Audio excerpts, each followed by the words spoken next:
we are going to talk about everything that I watched in 2022. So, in 2022, it was the first year I actually documented and kept track of everything that I watched. And I did different categories and tracked different things. So, I will definitely list everything, put up some graphs, show you what I did, show you like different genres I watched, what streaming services I use, all those types of things. But yeah, here are all the stats and kind of like all the info of everything I watched in 2022. I'm really excited. I love tracking it this year, so I think I will do the same thing for 2023.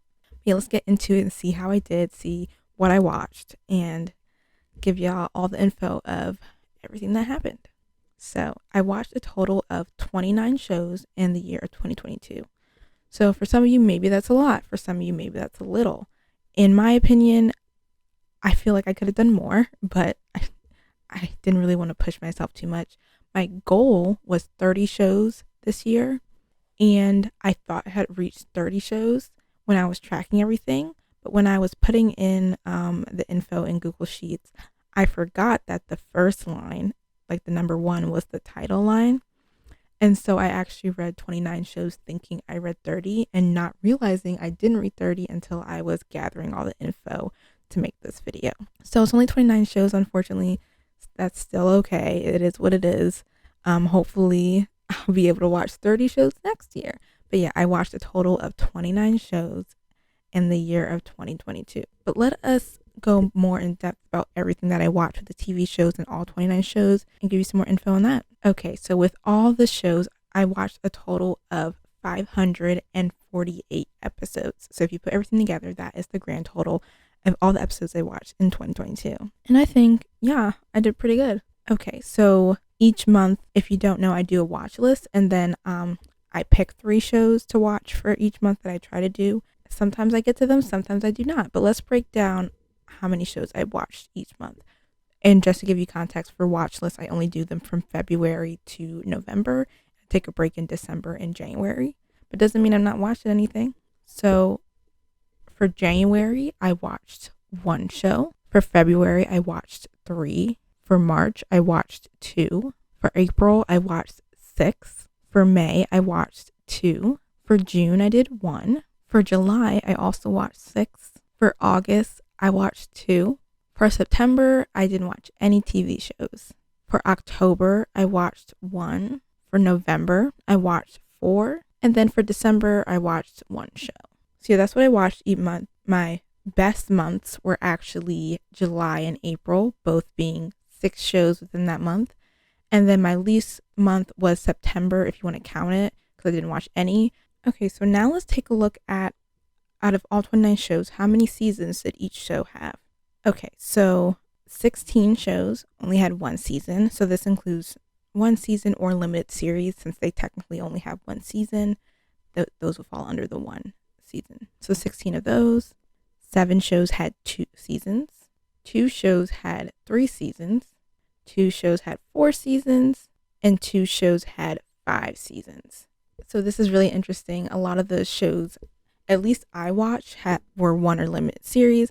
And for me, it's just easier to kind of watch 1 season and then kind of review it and everything. And it takes a little bit longer to watch a show with, 5, 4, 3 seasons, even multiple seasons, watch it all and try to get some type of content out for it. So that might be why for me, a lot of them were 1 season, because it was majority of the shows I watched were 1 season shows. And sometimes you just don't want to watch a show that's so many seasons. Sometimes you just want, at least for me, want to watch a show that's short. Maybe it'll take a weekend or even at most a week to watch and then go on to the next thing. So that can also account for why most of the shows I watched at least were 1 season. Okay, and looking even more at the shows, how I mentioned before, I had watched a total of 548 episodes. The show with the most episodes was Living Single, with a total of 120 episodes, and that one also did have 5 seasons. And the show with the least amount of episodes was 4, and that was North and South, and that is a limited series as well. So that makes sense. So yeah, those 2 were my most and least episodes shows that I watched this year. Okay, let's take a look at the genres I watched this year. So I think I had a little bit of a hard time kind of categorizing the shows and the genres because some of them can be for multiple things. So mostly what I did, and I might change this up next year when if I do this again. I did like what the show was generally, like the general genre, not what genre they fit into. So some of the shows could be a some shows could be romantic comedy. If they're romantic comedy, I generally put them in romance and not so much comedy aspect. And some of them were like thriller mystery. So whatever they were most, in my opinion, I generally put that show in that one. I didn't really put it in two genres necessarily. Maybe one of them accidentally put them in two genres. So it is what it is. But generally, this is what I watched in the genres they did. So here are all the genres I watched this year. Romance being my highest one, which was 38.2%. Then thriller was 8.8%. Comedy was my second highest with 20.6%. Drama 8.8%. We did a musical one, which was 2.9. We had crime, which was 2.9%, and action, which was 8.8%.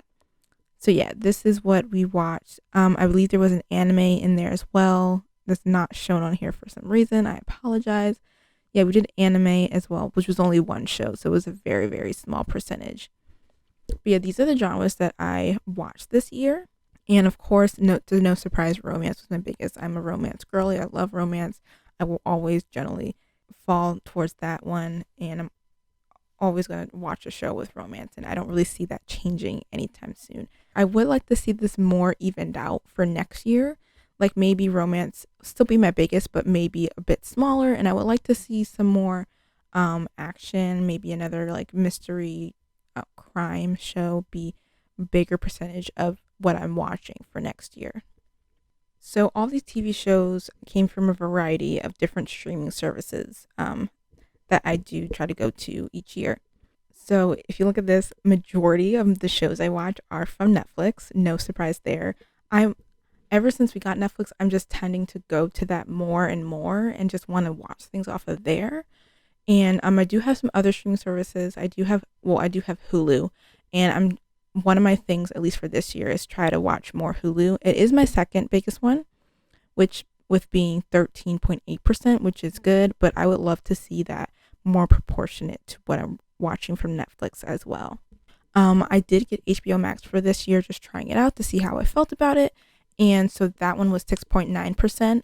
So as well, so every year I try a new streaming service. This year it was HBO Max. So I like to see whatever streaming services I try for this year to be a little bit bigger. The whole point of trying something new is to get more options, diversify, see if it's something I want to continue watching. And I feel like I can do a little bit better. So to see that go up, to see Hulu go up would be a really big thing. Viki was another streaming service I watched from this year. At least in the past, I've watched a couple more shows than usual. This year I only watched one from Viki, which was 3.4%. And I would like to go to that more. It is a free streaming service. I watch a lot of K-dramas. I think they do Chinese dramas as well, but they do a lot of Asian dramas on this app, Viki. You can pay for it, but it's also free with ads, and you can watch certain shows on there. If you do pay, there's other shows that you can have access to. So I really do like that. So if you're looking for something that's a free option to get some TV shows, definitely check out Viki. I highly suggest it. Another streaming service I did was IMDb. I no longer think it's IMDb anymore. I think it is Freevee, because I think it's owned by Amazon. So I watched a show from there. IMDb no longer has like their free TV show streaming service. So yeah, this is a free streaming service as well. I believe now it's called Freevee. And hopefully I will pop that on the screen for you guys so you guys know. I believe this is owned by Amazon and it's a free streaming service. And of course, there's going to be ads and things. So if you guys are interested in free streaming app, definitely go check that out. And my other one was Other, and I think it was from no streaming service. I'm not sure what, I don't even remember what I watched, like where it was. I think I just put Other on the sheet and I'm not 100% sure what it was. I like forget where I watched the show. But yeah, this is the streaming services I used for this year. I don't really have too many, or at least in my opinion, that I go to. Netflix is usually my number one, Hulu's usually number two, and then I try a streaming service out every year, like a new one, to see how I like it or see something I want to add to what I watch yearly, which was HBO Max, which I'm kind of glad it was the third highest in what I was using, because it shows I actually tried to put some effort. We'll see if that goes up. But yeah, and then the others were I do try to go use free streaming services as well to see what they offer, and just to show people that there's free streaming services and there's good things on there as well. Okay, when I watch a show, I do rate it on a scale. Sometimes my ratings do change throughout the year after I watch a couple of shows, and sometimes my day one rating can change from a day three once I sit and think about, like, was it really that good? Was it really that bad? Like, how was the show? So here are the ratings, my final ratings for the shows I watched for 2022. So as you can see, a majority of them were 5 stars, which is really, really good. I'm really excited about that. Honestly, going through this year and watching these shows, it didn't feel like majority of them were 5 stars in my opinion. I feel like there was a span in time where I was just lagging, having a lot of, at least in my opinion, average to below average shows. So I'm glad to see, at least here looking at it, that there were a lot of shows I watched that were 5 stars, which is good. I tend to just pick shows that I am interested in. I don't really pick shows that I'm not interested in. So it's good to see that shows I'm interested in actually turn out to be things I really, really like. So 5 stars, 2.2%, 4.5 stars was my second biggest, it looks like. Oh, it actually is in tie with 3 stars. So both 4.5 and 3 stars were 18.5%. Then we have 4 stars, 7.4%, 3.5 stars or 11.1%, 2.5 stars, 11.1%, so the same as 3.5, 2 stars, 3.7, and 1 star, 7.4. Okay, and then out of all the ratings, my average rating for this year was a 3.6. I'm glad to see the average rating I'm giving these shows is a 3.6. So that shows that at least it's above average from what I'm watching for this year. I'm kind of glad on how this year turned out. I would love for a majority of them to be 5 stars, no 1 star, but that's going to happen. Some things you're interested in are not going to turn out how you want. But yeah, if I can keep this similar to next year, this type of percentage, I would be happy with that. With the majority, at least in my opinion, majority being 5 stars of what I'm watching. Okay, so as I mentioned before, I do this watch list that I do every month. Not every month, well, February, December, and try to watch shows on my Netflix list. That's the whole point, to try to get shows off my Netflix list that I added. So the percentage of TV shows that I watched this year that were actually on these watch lists that I am putting out every month was a total of 48%. And that was more than I thought. My goal, I think 50% is a good percentage. I guess the true goal is that everything that I'm putting to be watching, but things literally like every week, new shows are coming out all the time. So in reality, there are going to be things that just come out that I'm not going to put on my watch list that I'm interested in seeing. So I think if I can do like about half of the shows on my watch list I'm actually watching, I think that's a pretty good percentage. That's going to be my low bar. Let's try to do at least 50%. So I did 48, which is not 50, but it's pretty close. So I'm pretty satisfied with that percentage. My goal would be to at least watch 50% of things that I'm putting on my watch list to actually watch. But yeah, we did 40% of TV shows from the watch list that I put out. I did rewatch a couple of shows. I do try to do that every year. There's just shows I love, I want to go back to. I do not rate these shows because I don't really rate a rewatch, and I think it would just be like a 5-star. That's why I'm rewatching it, kind of. So I did rewatch 2 shows, and those 2 shows were North and South and Her Private Life. So I love those. I didn't rate those this year because I rewatched them, as I said. But those were 2 shows I ended up rewatching. Okay, something else that I tracked this year was the year that the TV shows I watched first aired. So it could be that a show just ended like a couple years ago, but it aired 5 years ago. That could be the thing. But I wanted to track, okay, what am I watching? Am I watching more recent shows? Am I watching more older shows? Like, what am I drawn to? What am I putting play on? So I thought it was kind of interesting when I looked at everything that I watched this year. And I do want to and one big thing for this was to diversify different shows I'm watching. I don't want to just watch all recent shows. I want to go back and see older shows that people thought are classics that I never really watched before. So this is kind of my way of tracking that. And I kind of grouped it in a certain way, and at least in my head, how I thought would make more sense. So my first one, I grouped it anything before 2000. So I watched one show before 2000. My next group was from 2000 to 2010, and that was also one show I watched in that group. So my biggest one was from 2011 to 2019, and that was 12 shows I watched in that time frame, which kind of to me was kind of interesting how those are the shows I are drawn to me more, shows from that time frame. If we look at each individual year, it's definitely going to be less and less, but in that specific time frame, I watched the most shows. After 2019, I noticed that those years were watching significantly more shows from those single years, so I decided to divide them up separately. So in 2020, I watched 6 shows from there. I watched 7 shows that were aired or that came out in 2021. And then I watched 2 shows that came out in 2022, which in my opinion was very, very surprising. But my goal is that in 2023, I will watch more shows that came out in that actual year. For each individual year, 2021 was the biggest. For a bigger time frame, it was 2011 to 2019. So that was pretty cool. I would also love to watch more TV shows that came out before 2000. Usually I'm not really drawn to those, but I would love to try to watch more than one show from that time period. Okay, so something else that I kept track of this year was how many shows I actually finished and how many shows I actually caught up on. So there are always shows that I have started in the past that I just don't end up finishing or don't catch up to the most recent episode. I don't know why, but it happens every year.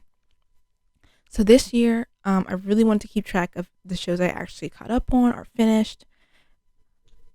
And, I think I did okay. So that is one thing that is in the kind of in the back of my head. It's like, okay, let me try to get these shows that have one season left or something, try to get them off my watch list and just finish them completely. For the total number of shows that I caught up and finished were 7 shows this year. So those shows were Bridgerton, Abbott Elementary, The Umbrella Academy, Stranger Things, On My Block, Only Murders in the Building, and Home for Christmas. So most of these were just shows when the newest season came out and I fully caught up on it. For Abbott Elementary, it is still airing, but I'm officially caught up on it. And for Abbott Elementary, I'm just tracking the season 1 episode because I finished that season. So a goal for me for next year would be to try to finish more shows. Every year, at least for Vlogmas, I list the shows I start but never finish. So that is definitely something I want to try to get better at. I have a list of things that I started and never finished that I am still interested in. If I'm not interested in it, that is not going to happen. But if I'm still interested in it and I just haven't watched the final season or I haven't caught up on the most recent season, that's something I want to try to prioritize in the next year. And something else I really do try to do is watch shows from other languages. English is definitely my number one, but there's another genre a language that I do watch a lot from, and that is Korean. I watch a lot of Korean dramas. I absolutely love them. I don't see myself not watching them anytime soon, so I'm probably going to continue those. And a lot of the ones I watch, at least, are romance, and a lot of K-dramas are limited series, so it's easy to watch them. I enjoy them, and yeah, love them. But the languages that I watched this year that are not English is Korean. I watched 8 shows in Korean. I watched 2 shows that were Chinese. I watched one show that was Spanish language, one show in Hindi, and one show in Norwegian. So yeah, I was kind of surprised when I went through to see what languages I was watching it. I honestly expected Korean because I watched so many Korean dramas, but I was interested in the other ones. I wasn't really quite sure, so that's really cool. So I'm interested to see what other shows next year that I'll be watching different languages. I don't initially look for specific languages. If the show interests me, I'm gonna watch it. I'm a subtitles girl for different languages. I'm not a dub person, but a lot of shows do both. Shows do dubbing, shows do subtitles. So, and when you expand your horizons to different languages, wow, possibilities are absolutely endless. So yeah, I don't really go in prioritizing too much in different languages. I just get a lot of things recommended that happen to be in different languages. I also want to mention everything that I'm tracking for, at least for the shows. When I track the show is once I finish that show. So it's like when I finish it, caught up on the most recent season, that I also track it in the month that I finish it. So when I say I watched like 3 shows in February, I finished those shows in February. I could have started them the year before. I could have started them a month before, but I don't track the show until I have finished the show. So I just wanted to put that in perspective. So if there's a month that I had so many shows I watched, I might have not started all those shows within that 1 month. I just happened to finish all those shows in that month, and then I track it and put the seasons and everything. I don't think I'm going to start tracking when I finish a show. To me, that's a lot. Maybe, you never say never, but for right now, once I finish a show, that's when I put it on the sheet and track everything. But yeah, that is everything I watched for the year of 2022. I hope you guys enjoyed it, and just taking a look inside of how I'm tracking everything, what I'm looking at. And definitely this is my first year doing this, so things can probably change next year. I'm not sure what I'm going to track. I'll probably still track the similar things, but I'm not sure what I'm going to add or what would be different for next year. But you just have to come and wait and see. But I did really enjoy seeing what I finished, what I'm watching, and just kind of seeing it all laid out. For me, I'm more of a visual person, so seeing everything at least in my face to see what I'm watching and how I can improve or change that, just to diversify and see different genres, different streaming services, different languages even, and try to change that up and do better in the following years. It was really cool. But yeah, if you guys have suggestions on maybe something else I should track with what I'm watching, leave it in the comments below. I would love to hear it. Maybe I will add it for 2023. But yeah, I wanted this to be the first video of the new year, so I can start watching more shows and begin tracking the new things for 2023. And if you guys want to put down how many shows you got to watch in the year 2022, feel free to put it down. Let's see if I can do more than 29, the goal of 30, but let's see if I can do that many for the year 2023. And again, this is just what I'm watching, and I probably could have watched more, but if I'm not in the mood to watch a show, I'm not going to watch it. So I push myself to certain limits, and then at a certain point, I'm just like, okay, you can chill, you can read a book, you can watch a movie. But I hope you guys enjoyed this. If you guys are interested in seeing any of my watch lists on things I should have been watching each month, you can definitely go check that out. I'll link the playlist for you guys. If you want to go check out my Blogmas, that has tons and tons of lists on my blog. I did 25 days of Blogmas, things I watched, things I loved in 2022, things I hated in 2022, or I guess didn't love in 2022. You can see I kind of break down a lot of different things on how the year went for 2022. So feel free to go check out any of those blog posts. I'll link my website below for you guys. But if you like this video, definitely feel free to subscribe for more content. You can follow me on all of my socials as well if you want to. And I hope you guys had a good time. I'm excited for 2023 and seeing what I'm going to watch. I'm hoping to have a good watching year. So let's see how it goes. And until next time, bye.